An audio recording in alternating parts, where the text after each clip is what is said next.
Perrin should have been worrying about her future as she stood at the edge of the Alpha King's grand hall, watching the celebration unfold in a blur of firelight and music. After tonight, once her youngest sister completed the mating bond, she would have no purpose left. 6 sisters guided into advantageous matches, and now what? But all she could think about was the child. A little boy, perhaps 5 years old, huddled in the corner with his knees drawn up to his chest. He wasn't throwing a tantrum or wailing loudly, just sitting utterly still, occasional silent tears tracking down his pale cheeks. "Perhaps he's ill," a noblewoman suggested, eyeing the pale boy. "Or possessed," her companion muttered. Something painful twisted in Perrin's chest. 18 years ago, she had felt life quicken in her womb, had imagined holding her own son or daughter, soothing their tears, guiding their steps. All those dreams had died along with the child she'd carried for only 5 precious months. She would never be a mother. And now, seeing this small boy suffering, without one by his side. Perrin dug her nails into her palm and called to a passing maid. "Excuse me," she asked. "Could you please attend to that child? He seems distressed." But when the maid glanced in the direction Perrin indicated, her expression shifted from polite deference to tense wariness. "My lady, don't look at that one in the eye," she whispered urgently. "I beg your pardon?" Perrin blinked in confusion. The maid leaned closer. "Don't you know what that is?" she hissed. "It's a child," Perrin said. "A vampire child," the maid said. "One of Lord Dryston's brood." Perrin looked back at the boy with new understanding. She'd heard the vampires would be attending tonight, Lord Dryston particularly, a distant relative of the Alpha King. The ladies of the court had whispered about little else all evening. "They say he's the most beautiful creature ever to walk the earth," one had sighed behind her fan. "And the most dangerous," another had added. "One bite and you're addicted forever." Looking at the small figure in the alcove, Perrin found it hard to conjure any fear. "He's just a little boy," she said firmly, giving the maid a reproachful look. The woman's face hardened. "He could be 100 years old for all we know. They don't age." "A 100-year-old unable to stop crying while clutching a toy?" Perrin asked skeptically. The maid shrugged. "Plenty of nannies and maids have tried tending to it already. The child just won't stop crying." Her tone carried a dismissive edge that ignited something protective in Perrin's chest. "Perhaps he needs kindness, not service," she said coldly. The maid retreated, leaving Perrin alone with her indignation. She dug her nails deeper into her palms, feeling the sharp sting as skin broke. She tried to look away from the child, to focus on her sister's ceremony, but her gaze kept returning to the alcove. The boy had grown quieter, his small body curled tighter, as though trying to disappear entirely. Before she could question herself, Perrin crossed the floor and knelt beside the alcove. "Hello," she said gently. The child's head jerked up, eyes wide with alarm. Up close, his beauty was startling. Skin like fresh snow, dark curls falling across his forehead, and eyes an impossible blue. "I'm Perrin," she continued, keeping her voice soft. "What's your name?" For a long moment he said nothing, just tensed, pressing himself further into the corner. Then, "Finley," he murmured. "It's nice to meet you, Finley," Perrin smiled. "How old are you?" "5," he whispered, the word catching on a suppressed sob. The stunned surprise in his expression broke her heart. How long had it been since someone had simply spoken to him? Treated him like a child rather than a creature to be feared. Perrin reached toward him, offering comfort, when she noticed his gaze drop to her palm. Blood still beaded in the small crescent wounds where her nails had dug too deep. The boy's eyes widened, pupils dilating slightly as he stared at the crimson drops. Understanding dawned. "Are you hungry, Finley?" Perrin asked gently. He shook his head fiercely, still facing away from her. The gesture touched something maternal in Perrin's soul. Even starving, the child was trying to resist his nature. "It's okay," she said, extending her bloodied palm toward him. "My wound is closing right now anyway. Shifters heal quickly." Finley glanced back, conflict evident in his eyes. "I'm offering," Perrin said. After another moment's hesitation, the child inched closer. Perrin remained perfectly still as he took her hand in his small, cool fingers and brought it to his lips. Finley's entire body relaxed as he licked, the tension melting from his small shoulders. Perrin's free hand moved to stroke his dark curls, her eyes filling with unexpected tears. In this strange moment, she felt like a mother for the first time in 18 years. But then, near them, came a voice. "What have you done?" it said. It was soft as winter wind, yet somehow filling the alcove completely. The sound of it froze them both. Perrin looked up to see a man, with golden curls framing features so perfect they seemed sculpted rather than born, stare at her hand with absolute horror. A vampire, unmistakably, and from the way Finley tensed against her side, someone the child knew well. "What have you done?" the man repeated, his melodic voice shaking. Perrin instinctively tightened her arm around Finley. He was hungry, and she attempted. "You let him feed from you." The vampire's gaze dropped to Finley's small face, still pressed against her hand. "He was starving," Perrin said, defensive now. "He's just a child." "He's a vampire," the man interrupted, his voice low and urgent. He moved closer, not threatening, but concerned, his eyes never leaving Finley. "And you've just condemned him to something far worse than hunger," he murmured. Chapter 1. An hour later, a servant led Perrin away from the revelry of the mating ceremony into a quieter wing. The sounds of celebration faded until only the echo of her heartbeat remained. They reached an ornately carved door guarded by two figures wearing the insignia of the Northern Territories. "Lord Drystan awaits you, my lady," the servant murmured. The private chamber beyond was bathed in shadow and firelight, a sitting room appointed with dark wood furniture. "Thank you for agreeing to meet with me," she heard as she entered. Perrin startled. She hadn't heard Lord Drystan move at all. Up close, his beauty was almost painful to behold, golden curls framing a face that belonged in cathedral paintings. But beauty wasn't the right word for features so perfect they seemed carved rather than born. "Please sit," he said, and something in that voice beckoned. "Is Finley all right?" she asked, remembering why she was here. "He's sleeping now," the Lord said, taking the chair opposite her. "I thought vampires didn't sleep," Perrin said. "Eventually, we don't," he acknowledged. "But Finley was only turned 6 months ago. He still retains some human habits, sleep among them." 6 months, Perrin echoed. "So he really is 5 years old then? Not older?" "Yes, he is in every meaningful way still a child." A shadow passed across Lord Drystan's features. "That's the tragedy of child vampires," he murmured. "They're trapped forever in bodies that will never grow." His voice caressed each word with such melancholy that Perrin had to resist the urge to reach across and touch his hand in comfort. "And you found him?" she asked instead. "I try to find them all now," he said simply. "The children." "Why?" she asked, the question slipping out before she could consider its propriety. "Because without guidance, newly turned vampire children are a danger to others and to themselves. I try to give them a chance at some version of life, providing sanctuary, teaching them to drink animal blood." His gaze never left her face as he spoke. The intensity of his attention was both thrilling and unnerving. "Which brings me to our current situation." Something changed in his expression, a predatory stillness that reminded her what he truly was beneath the beauty. "May I ask who you are, that you thought it wise to feed a vampire child without permission?" Perrin bristled.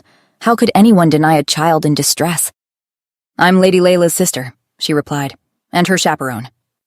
A position that ends with tonight's ceremony, I presume." "You presume right, my lord," she admitted. "Forgive me," he said. "I didn't mean to imply. It's only relevant to what I must discuss with you." "Which is," she managed. "The blood you gave Finley." His voice dropped lower. "I'm afraid you've placed yourself, and him, in a delicate position." Perrin frowned. It was only a small taste. Surely it can't harm him. "You don't understand what blood does to a newly turned vampire." Lord Drystan rose in one fluid motion. Finley was already struggling more than the others with the animal blood diet. Now that he's tasted human blood, I'm afraid he'll develop a craving for it. For yours specifically. A chill settled in Perrin's stomach. "What does that mean?" "He'll likely begin to crave only your blood," the vampire lord said. "Nothing else will satisfy him. Not animal blood, not even other human blood. Only yours. From just one taste? Perrin asked, alarmed.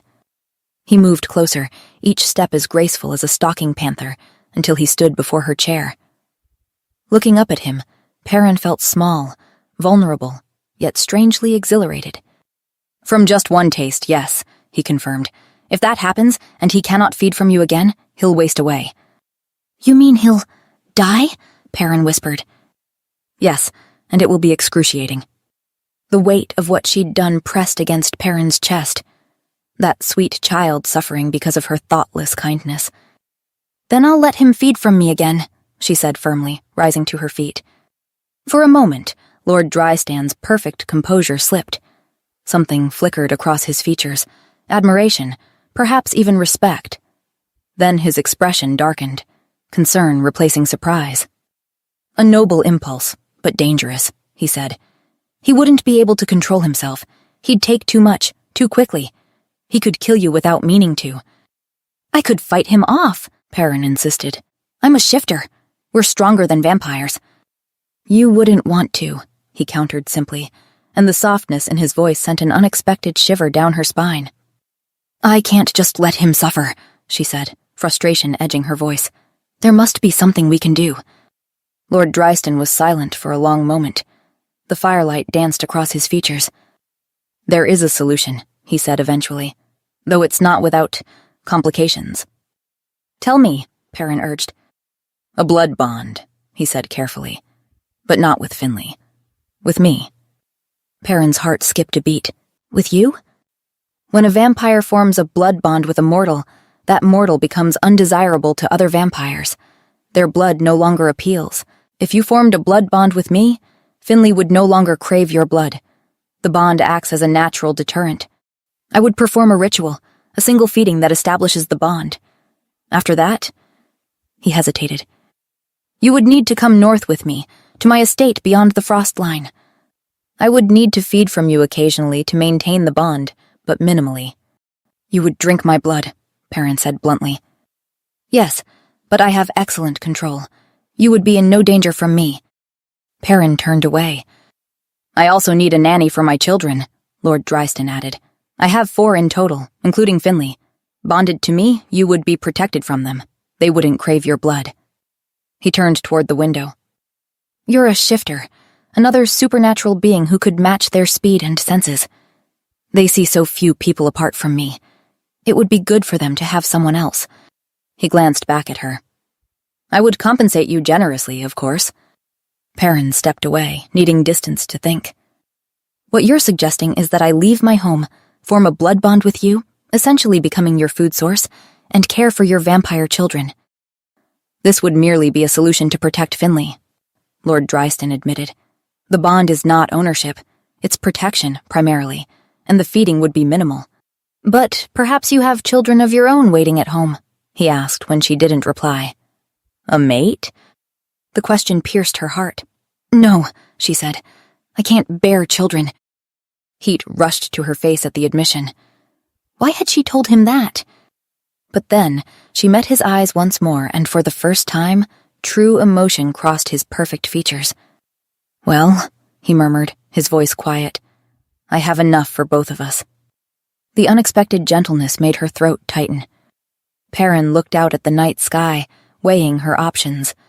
To stay here, returning to an empty life without purpose, or to go north with this strange, beautiful creature and be needed again. When would we leave? She asked. Lord Drystan's perfect features registered subtle surprise. Then he bowed, a gesture both courtly and ancient, and Perrin felt herself falling into a story much older and darker than she had ever imagined. Chapter 2. The journey north took 3 days. As they traveled, the landscape transformed, lush forests giving way to sprawling moors, then finally to snow-dusted pines that stood against the darkening sky. Perrin had never ventured this far from the Packlands before. The reality of walking willingly into a vampire's den became increasingly clear. Lord Drystan rode beside her carriage on a midnight black stallion, seemingly impervious to the cold. Finley traveled inside with Perrin, curled against her side for the first day. By the second day, he'd begun speaking in hesitant whispers. On the third day, he'd fallen asleep with his head in her lap, his small hand clutching her dress. "We're approaching the estate," Lord Dryston announced, appearing at the carriage window. "You'll see it once we crest the next hill." And then she did. The mansion sprawled across the hillside, all towering spires and sweeping archways, its windows glowing with amber light against walls of weathered stone. "It's beautiful," Perrin whispered. Lord Drystan's perfect lips curved slightly. "It can be," he said enigmatically. The carriage followed a winding path through iron gates and up to massive doors carved with raven motifs. A tall, severe-looking woman stood in the doorway, her gray hair pulled back in a tight bun. "Mrs. Graves," Lord Dryston greeted her. "This is Lady Perrin. She will be taking over the children's care." The housekeeper's eyes swept over Perrin. "Very good, my lord. The children await in the east drawing room." Finley's small hand slipped into hers as they approached a set of doors. "Helen doesn't like new people," he whispered. "But don't worry, I'll protect you." The innocence of his offer, this tiny vampire child promising to protect her, nearly brought tears to her eyes. 3 children turned toward them, 2 girls and a boy, each impossibly beautiful, each regarding her with varying degrees of curiosity and wariness. "Children," Lord Dryston said, "this is Lady Perrin. She will be your new governess." The oldest girl, clearly Helen, straightened in her chair, her dark curls framing a face that would have been angelic, if not for the cool disdain in her eyes. "A governess?" she asked, her voice sweet despite her sharp words. "We don't need one." The boy bounded forward, interrupting. "You're a shifter!" he exclaimed, circling Perrin with fascination. "Can you turn into a wolf right now?" "Adam!" Lord Dryston warned.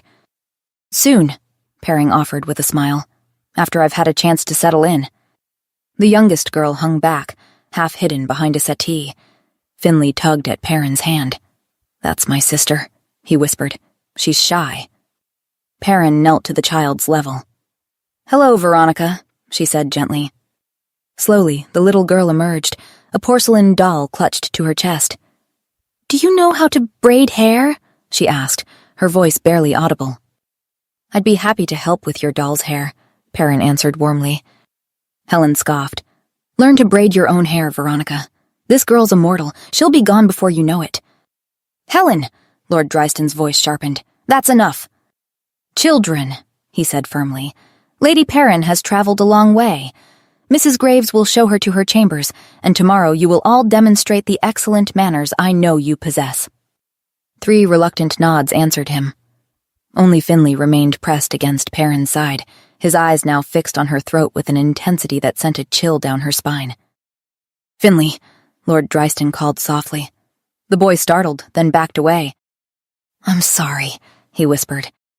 Lord Dryston's expression softened. "We will resolve this tonight," he promised. Then, turning to Perrin, "After you've rested, there's no rush." But she caught the concern in his eyes. There was a rush, and they both knew it. A few hours later, a sharp knock came at her door. She opened it to find Lord Dryston, his features taut with concern. "My apologies for disturbing you," he said, "but there's been a development with Finley." A cold weight settled in Perrin's stomach. "What's happened?" "Mrs. Graves found him trying to enter your chambers while you were bathing." Lord Dryston's pale eyes held a gravity that sent a chill down her spine. "His hunger for your blood is growing more rapidly than I anticipated.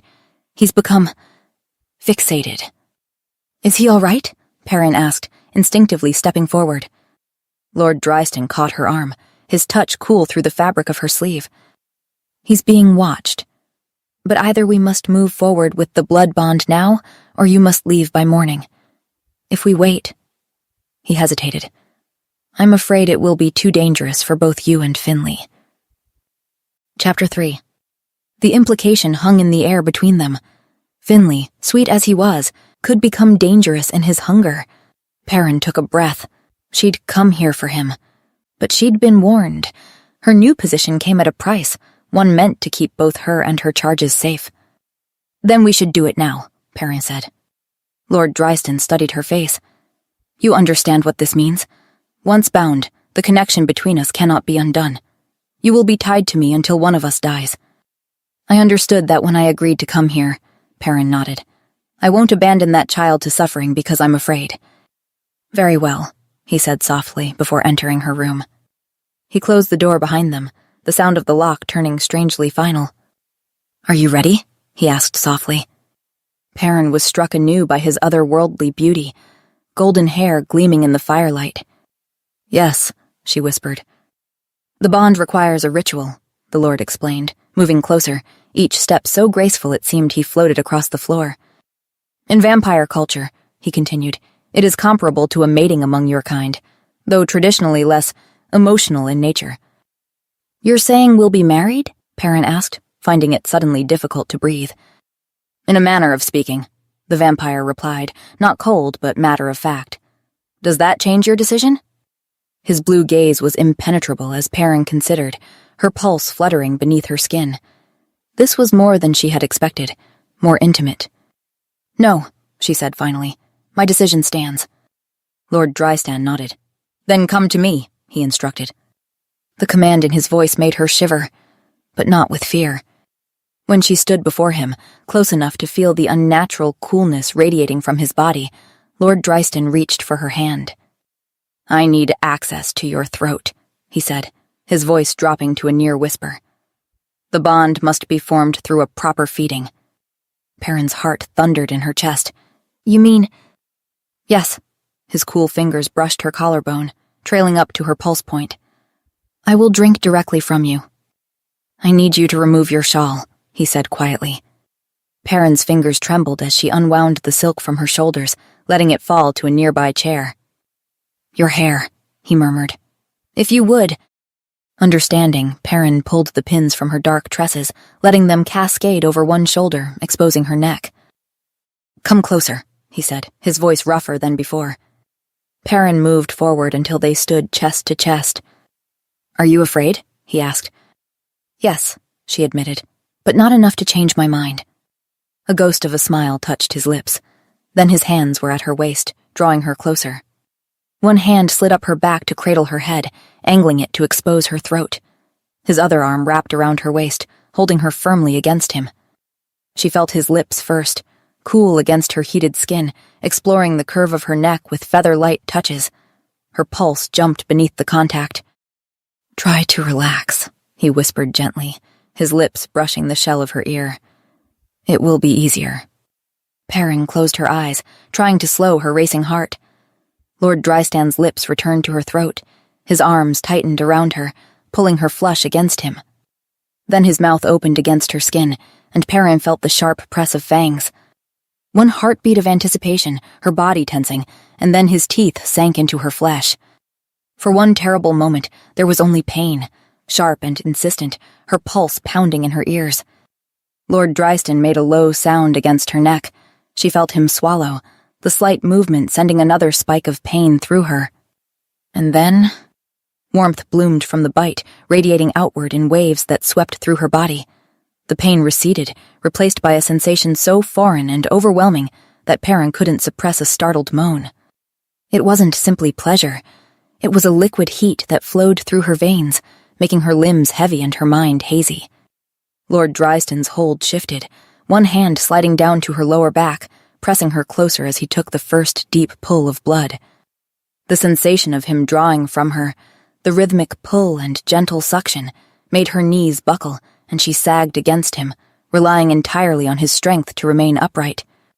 His chest rumbled against hers, a primal, hungry sound that vibrated through both their bodies.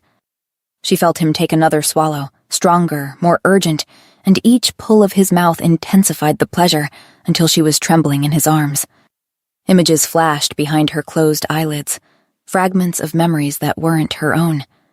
Moonlight on snow-covered mountains, children laughing in a garden she'd never seen. Were these his memories? Or hallucinations? She didn't know. All that mattered was the exquisite sensation coursing through her. Her head fell back further, offering more of herself to him, her body arching into his. Time lost meaning. There was only sensation, his mouth at her throat, the spreading warmth that made her feel both weightless and impossibly heavy. And then, abruptly, he pulled away. The sudden loss left Perrin gasping, disoriented. She swayed dangerously, and Lord Drystan's arms were the only thing keeping her upright. His eyes had darkened to midnight blue, pupils so dilated barely any color remained. "It's done, Perrin," he rasped, her name on his lips sending a shiver through her. She tried to respond, but her tongue felt too heavy. Her body felt unbearably empty without his teeth in her skin. "Please," she managed, reaching for him, though she wasn't certain what she was asking for. The world spun alarmingly. "I need to lie down," she admitted. Without hesitation, Lord Drystan swept her into his arms, cradling her against his chest. "It's natural to feel drowsy. The bond takes time to settle." Perrin's head lolled against his shoulder. "You smell so good," she murmured, her nose pressed against his throat. Lord Drystan's step faltered briefly. "That's the venom talking," he said, though he didn't sound entirely convinced. "Venom?" she echoed, the word slurring slightly. He nodded. "When vampires feed, we release a venom that affects our prey." His eyes searched her face. "But you're a shifter. You should have been resistant." Understanding penetrated the haze in Perrin's mind. The pleasure, the euphoria, it wasn't real. Just a chemical reaction designed to make prey easier to feed upon. "I didn't think it would affect you like this," he continued, his voice strained. Lord Drystan laid her gently on the bed, arranging a blanket over her. The loss of his touch left her whimpering. "Stay," she pleaded, catching his hand. Lord Drystan closed his eyes briefly, as if in pain. "That's not you speaking," he said quietly. "Besides, if I fed from you again tonight—" He hesitated. "I'm not certain I could stop." "I don't want you to stop," she whispered. Lord Drystan carefully extracted his hand from hers. "You should, though," he said. As he closed the door behind him, her last coherent thought was that for the first time in 18 years, she had felt truly alive. How strange that it took a creature of death to awaken her. Chapter 4. Perrin woke to sunlight streaming through freshly opened curtains. Memory flooded back, the journey north, the children, and most vividly, Lord Drystan's mouth on her throat. Her fingers found only smooth skin. Shifter healing had erased all evidence, though a lingering warmth remained. She dressed and met with Mrs. Graves, who handed her a sealed letter from Lord Drystan. "The children await you in the nursery," the housekeeper informed her. Perrin opened her letter. "Lady Perrin, I must apologize for my absence. Urgent business calls me away until nightfall. The children will benefit from your guidance today, particularly Adam, who grows restless without activity. As for our arrangement, I assure you we need not repeat last night's complications. A simple cut will suffice to maintain our bond. Until then, consider this manor your home. Drystan." His clinical description left her with mixed feelings, relief at establishing boundaries, yet disappointment too. "You're doing it wrong," Helen declared 2 hours later, watching Perrin place the last card on their structure. "It needs to lean inward or it will collapse." From across the nursery came a crash, followed by Adam's triumphant shout. "Look how high mine is!" "Was," Veronica corrected softly. Adam laughed, gathering cards for another attempt. His energy seemed boundless, exactly as Lord Drystan had warned. Finley sat closest to Perrin, methodically building his own structure. Occasionally, his eyes would dart to her throat, then quickly away.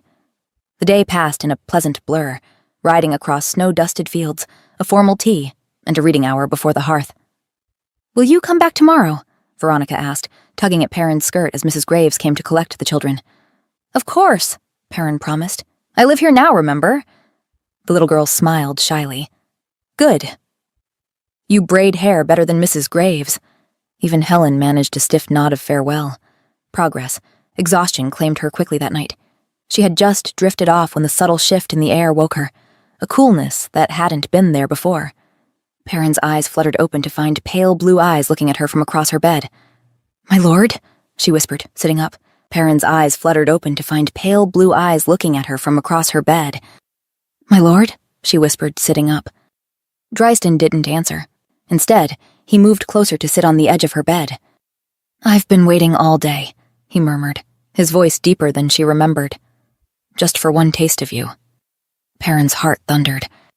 "You have?" Something hungry flashed in his eyes as he leaned closer.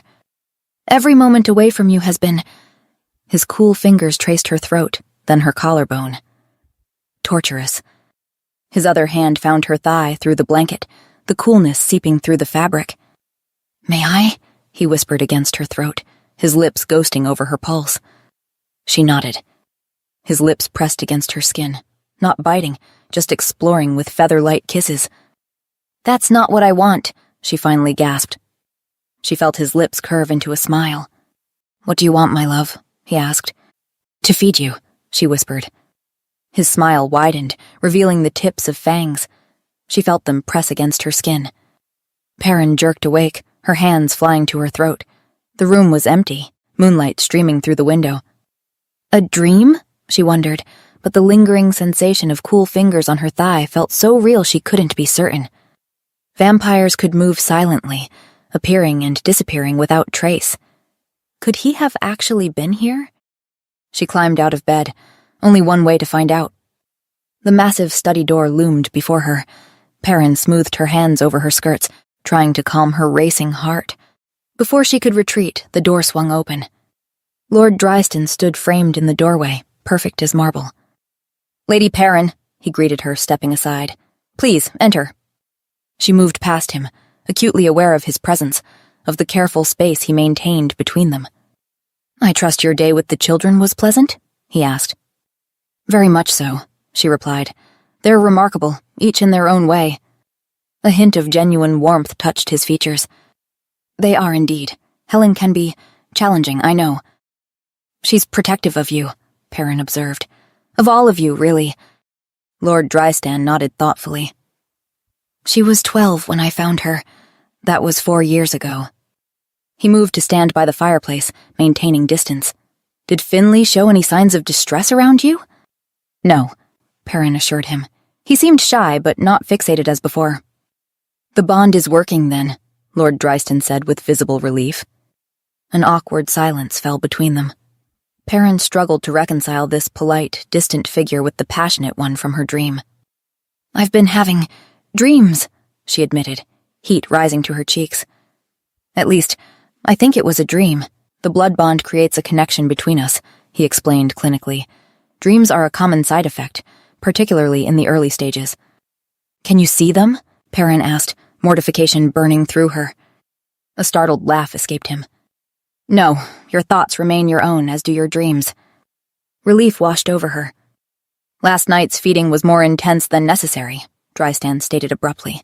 "A small cut would provide blood without the complications that arise from a proper feeding." From his desk, he retrieved a small silver dagger. "A cut on your wrist should suffice. We will also spread out the feedings, starting next week. I should be able to go on with only taking your blood once a month or so."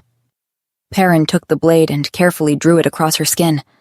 Lord Drystan knelt before her chair, taking her wrist in cool fingers. "This will be quick," he promised calmly. But the first touch of his mouth against her skin sent a shiver through her. His eyes drifted closed, dark lashes fanning against pale cheeks. A soft sound escaped him, half sigh, half moan, quiet but unmistakable. When he pulled away, his lips, stained crimson, parted on a shaky exhale he didn't need. Then, awareness returned. She watched him reassemble his careful mask, eyes cooling, lips pressing together, shoulders straightening as he rose. "Thank you," he said formally. "That should be sufficient." Perrin nodded, unable to speak. The cut was already healing, yet the impression of his mouth lingered. "Tomorrow night, then?" she asked weakly. Lord Dryston retreated to his desk. "No, we should repeat this every 3 days," he said, back turned as though he couldn't trust himself to look at her. Perrin left quietly, more confused than when she'd first come in. Chapter 5. Autumn's crimson leaves gave way to winter's snow, and eventually winter softened into spring. Through it all, Perrin found herself caught in a dance of longing and restraint, her days filled with the children, her nights consumed by thoughts of their guardian. Helen now sought her out for evening walks. Adam's energy found focus under her guidance. Veronica's drawings revealed a soul blossoming, while Finley looked at her with pure adoration. But these victories paled against the exquisite torture of Lord Drystan's presence. Every fortnight, their ritual unfolded in his study. the silver dagger catching firelight, the precise cut across her wrist, the breathless anticipation as he knelt before her, taking her hand in his cool grip. Despite how his lips lingered longer against her skin, despite the hunger she glimpsed after feeding, he maintained his careful distance. Her dreams grew more vivid each night. Dreams of cool hands mapping constellations across her heated skin, of fangs pressing crescents into her flesh, of pleasure bordering on pain. She would wake gasping, sometimes catching his scent in her room, as if he had stood watching over her sleep. January brought a blizzard that imprisoned them all within the mansion's walls. Forced proximity heightened the tension. Twice she collided with his solid chest rounding corners, his hands instinctively steadying her before he stepped away with a muttered apology. "He watches you even when he's not in the room," Helen observed one afternoon. "The portraits. Haven't you noticed? Their eyes follow you like his do." Perrin had noticed. She sometimes felt the weight of centuries watching her through painted eyes. By April, his composure crumbled visibly with each taste of her blood. Once, his tongue had traced the cut before he drank, a caress so intimate she'd gasped aloud. She learned his story in fragments, piecing together the lonely centuries of his existence. How he had found purpose in rescuing vampire children. "He thinks he's cursed," Adam said once. "He told me that immortality isn't a gift, it's a punishment." By May, this careful dance of approach and retreat had stretched Perrin's nerves to breaking. Until one night, 5 months after her arrival, when everything changed. Lord Dryston stood by the window, his back to her, silhouette outlined by moonlight. "The children asked about going to the village festival next week," she said. "It wouldn't be wise," he replied. "They become excited in crowds." "They're doing better," Perrin observed. "They just want to feel normal sometimes." He turned then, moonlight casting half his face in shadow. "They aren't normal, Perrin," he declared. "They never will be." "Neither are you," she said softly. "Neither am I. Yet we find ways to live." "You should make the cut," he said, changing the subject. Perrin looked down at the dagger. "No," she said, setting it aside. He went perfectly still. Rising from her chair, Perrin moved toward him. "I'm tired of feeling your gaze on me when you think I won't notice. I'm tired of dreams that leave me aching for your touch." "I've watched you fight yourself for 5 months," she said, stopping before him. "Bite me again," she whispered, tilting her head to expose the column of her throat. Dryston's eyes darkened, fixed on the pulse fluttering beneath her skin. "Perrin," he rasped, her name a warning. His hands hovered at her shoulders, trembling with restraint. "You deserve more than a half-life with a creature outside time," he said. "You deserve a mate who can give you a future." "I can't bear children," she murmured, moving beside him. "And I've already lived half a life, 18 years of emptiness. I don't fear your immortality, Dryston. I fear never belonging again. Not to anyone. Not to you." Something fractured in his expression. His fingers brushed her skin, cool, reverent, then possessive. "If I start," he whispered, "I may not stop." "Then don't." His lips claimed hers in a kiss that stole her breath, hungry, desperate, centuries of longing igniting between them. His mouth was cool, yet fire bloomed where he touched her. Without a word, he lifted her and carried her through a hidden passage into his chambers, where firelight danced across dark velvet and shadows. For one suspended moment, he studied her face, searching for doubt. Finding none, he lowered his head to her throat. "Last chance," he murmured. Perrin tilted her neck in silent offering. His arms tightened, fangs pressing lightly before piercing deep. She gasped as sharp pain melted into spreading warmth, liquid fire that flooded her veins. The world spun. Every heartbeat thundered between them, her body trembling as the bond snapped open, raw and radiant. He drank, a low growl vibrating against her skin. Visions flashed, moonlight, laughter, centuries of memory not her own. When he finally withdrew, his kiss was fevered, tasting of blood and devotion. The metallic tang only deepened the intimacy, their essences mingling in something sacred and forbidden. Dryston laid her on the bed, unfastening her gown until she lay bathed in firelight and moonlight. His cool hands traced her heated skin, every touch magnified by the venom still coursing through her. "Perrin," he breathed. My love. When he entered her, it was as if the world ceased to exist. Pleasure and hunger, ice and fire, two halves made whole. The bite's venom heightened every sensation until she was dissolving into him, body and soul. She had never felt so alive. The emptiness of years vanished as if it had never been. Afterward, wrapped in midnight sheets, his cool body against her warmth, Perrin felt reborn. I've lived for centuries, he murmured, and never felt anything like this. Perrin kissed his palm, nestling beneath his chin as dawn's first gold touched the towers outside. Chapter 6. Spring blossomed into a golden summer, the estate transformed by more than just the changing seasons. Laughter echoed through once silent corridors. Flowers adorned tables that had known only dust. Perrin found herself living a happiness she had never dared imagine possible. I never thought I'd have this again, she admitted one balmy June evening as she and Dryston lay entwined in his massive bed. Have what? Dryston asked, his cool fingers tracing idle patterns along her bare shoulder.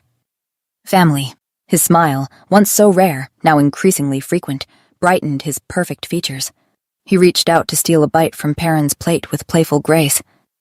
I'd forgotten how delicious blackberries could be, he remarked, and the simple pleasure on his face made her heart swell.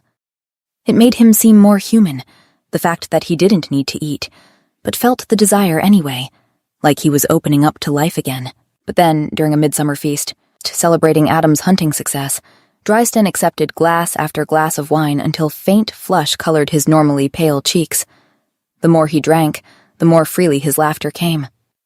Are you drunk? She whispered in delighted disbelief as they retired to their chambers. Of course not, he snorted. Alcohol cannot affect us. Yet he was undeniably tipsy, his kisses more unrestrained than usual, his eternally formal speech slightly less composed. Perrin found it utterly charming, though a small voice wondered how wine could affect him at all. A few weeks later, she woke to find Dryston still beside her, not reading or watching over her as was his habit, but simply sleeping.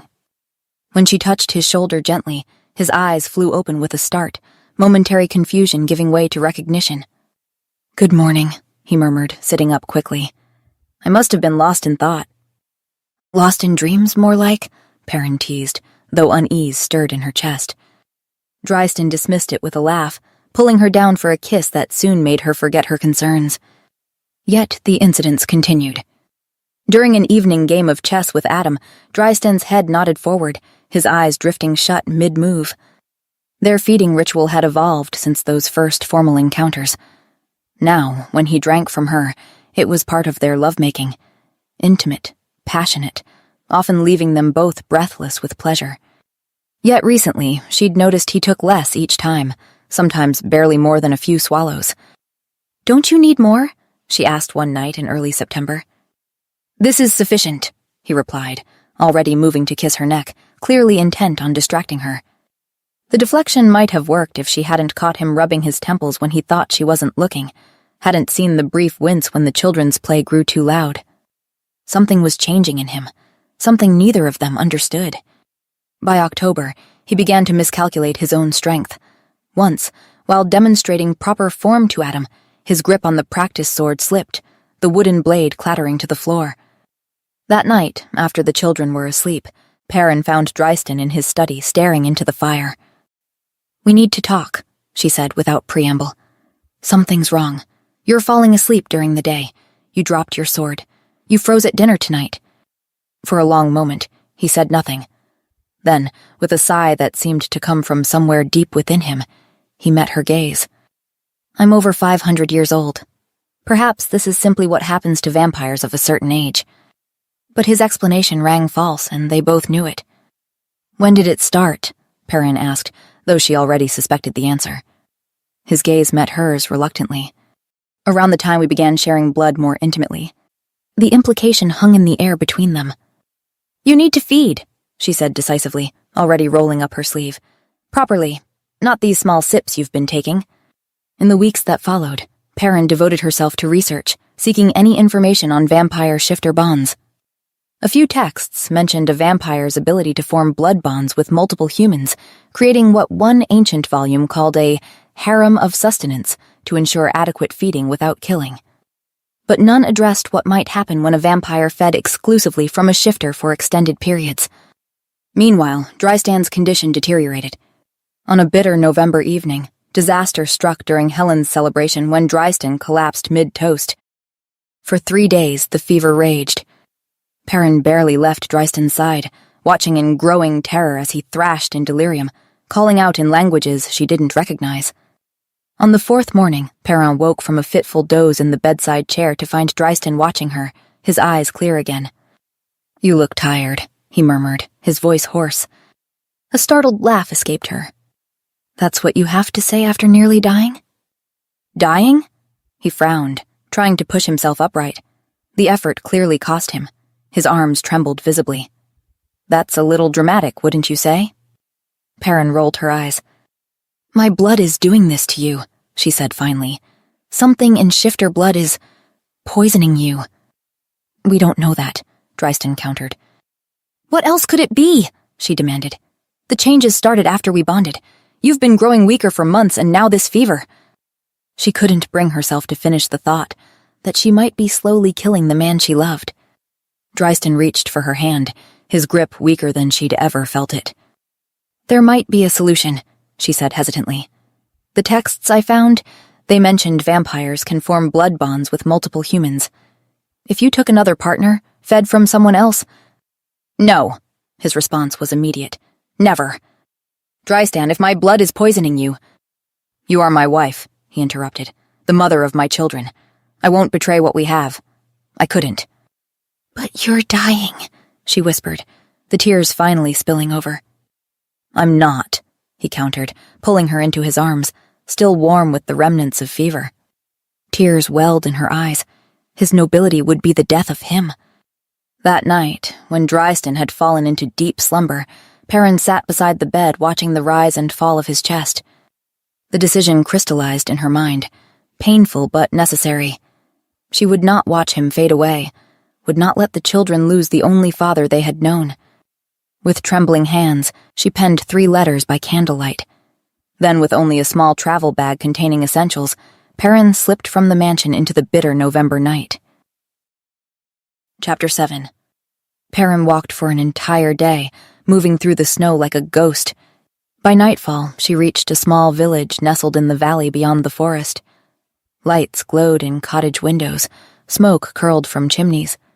As she approached, a scent caught her attention, familiar yet unexpected. Another shifter. The woman stood in the doorway, watching Perrin with obvious curiosity. Something in her posture, the way she balanced her weight, the slight tilt of her head, marked her as wolf. "You're a long way from any packlands, sister," the woman called. Perrin hesitated. "I'm just passing through," she replied, her voice hoarse. The older woman studied her for a long moment. "No, you're not," she said flatly. "You're running." Before Perrin could respond, the woman stepped forward. "I'm Vara. I have rooms above the blacksmith shop. You'll stay with me tonight." Vara prepared a simple meal of bread, cheese, and stew. "Now," she said once Perrin had eaten, "tell me what brings a lone wolf here in winter." Perrin found herself telling Vara everything: the blood bond, the children, their happiness, and Drystan's mysterious decline. "Let me understand," Vara said slowly. "He has to create a connection with someone else that rivals what he shares with you?" Put so bluntly, it sounded awful. "Yes," Perrin said miserably. "I suppose we could share him." "So your husband has to cheat on you or he'll die?" Vara's eyebrows shot toward her hairline. "Essentially, yes." The older woman shook her head. "Well, never marry a vampire, I'll tell you that much. Too complicated by half." She rose, collecting their empty plates. "Get some sleep. Things often look clearer in the morning." Perrin collapsed into the guest bed, surrendering to dreamless sleep. Morning arrived with pale winter sunlight. She had just managed to dress when she heard voices from the main room, Vara's low contralto and a male voice that stopped her heart mid-beat. Drystan. Impossible though it seemed, she would know that voice anywhere. The precise diction, the subtle musicality that centuries hadn't erased. But how? She'd left no trail, had walked for an entire day, had told no one where she was going. Moving silently to the door, she pressed her ear against the wood, straining to catch their conversation. "Any travelers come through recently?" Dryston was saying, his voice tight with barely controlled emotion. "A woman, dark-haired, traveling alone." "Plenty of women in these parts," Vara replied non-committally. "Can't say I've noticed any particular one." "Please," Dryston's voice dropped, raw with desperation. "She's my wife. Our children are distraught. If you've seen her or heard anything—" Perrin couldn't bear it any longer. She pushed open the door and stepped into the main room. Dryston stood by the window, his back to her. Even from behind, she could see the tension in his shoulders. At the sound of the door, he turned, and the naked hope that blazed across his features stole her breath. "Perrin," he whispered. They moved simultaneously, closing the distance between them. His arms came around her with surprising strength, crushing her against his chest. She clung to him just as fiercely. "How did you find me?" she asked. "I would find you anywhere," he said simply. She pulled back to see his face. "You shouldn't have come. You're still weak." "I'm stronger than you think," he interrupted. "Come home, Perrin. The children need you. I need you." Fresh tears spilled down her cheeks. "I can't. You're dying, and you won't listen to reason. My blood is killing you." "Wait," Vara interrupted. "That's your husband? I thought you said he was a vampire." "He is," Perrin confirmed. Vara circled Dryston slowly. "He looks human," she said bluntly. "He smells human. He's a human. No doubt about that." "I assure you, madam, I am a vampire," Dryston said with dignified offense. "Well, you're not one now," Vara stated. "He's been ill," Perrin protested. "Growing weaker, falling asleep when vampires don't need sleep." "I've met vampires," Vara shrugged. "They smell like overripe fruit and death. You smell like a normal human male." Dryston suddenly swayed on his feet, and Perrin guided him to a chair by the fire. "When did you last eat?" Vara asked him. "Vampires don't require food," Dryston replied, blinking confusedly. "Well, humans do." Vara disappeared into her kitchen, returning with a plate piled high with bread, meat, and cheese. "You look half-starved. Eat." To Perrin's astonishment, Dryston stared at the food with unmistakable hunger. After a moment's hesitation, he took a piece of bread, then a slice of meat. By the third bite, he was eating with genuine enthusiasm, his expression shifting from confusion to relief, color returning to his face. "I don't understand," Perrin said. "How is this possible?" "It's simple," Vara said. "He's human now. Humans need food." "But he was a vampire," Perrin insisted. "He drank my blood for months." "Shifter blood," Vara interrupted. "We heal fast. Perhaps it healed him?" Dryston set down his fork. "Are you suggesting that Perrin's blood has cured my vampirism?" "I'm not suggesting anything," Vara replied. "I'm telling you what my nose tells me. You were a vampire. Now you're not." "But that's impossible," Perrin whispered, though the evidence sat before her. Dryston, with color in his cheeks, hunger for real food, and a fundamentally changed scent. "Apparently not," Vara shrugged. "Now, are you two going back to your children, or do you plan to stand in my kitchen gawking all day?" Dryston reached for Perrin's hand, his fingers truly warm with the heat of humanity. "The children," he said suddenly, his eyes meeting Perrin's. "If shifter blood can reverse vampirism—" "With my help, they could grow up," Perrin breathed. "Age naturally again." Vara gave them a pointed look. "First things first. You need sleep," she pointed at Dryston. She showed them to her guest room. "Sort out the rest when you're thinking straight." The door had barely closed when Dryston gathered Perrin into his arms. They fell onto the narrow bed, too exhausted for anything but the desperate need to hold each other. "Don't ever leave me again," Dryston murmured against her hair. "I couldn't bear it." "Never," Perrin promised. "I'm sorry." As sleep claimed them both, Perrin's last conscious thought was of the 4 children waiting at home. Children who might now have a chance at the normal lives that had been stolen from them, all because of a bond formed in desperation that had become the greatest gift imaginable. Epilogue. 3 years had passed since the winter day when Perrin and Dryston discovered the miraculous truth that shifter blood, far from killing vampires, could restore their humanity. Perrin sat on a stone bench in the garden, watching as Dristan demonstrated proper sword technique to Adam. The morning sun caught in his golden hair, now streaked with the faintest hints of silver at the temples, a badge of his regained humanity that he wore with quiet pride. "Father's getting slower," Helen observed, settling onto the bench beside Perrin. At 14, she was in the midst of the transformation herself, still immortal, but gradually changing as Perrin's blood worked its magic. "Don't let him hear you say that," Perrin replied with a smile, though they both knew Dristan would simply laugh at the observation.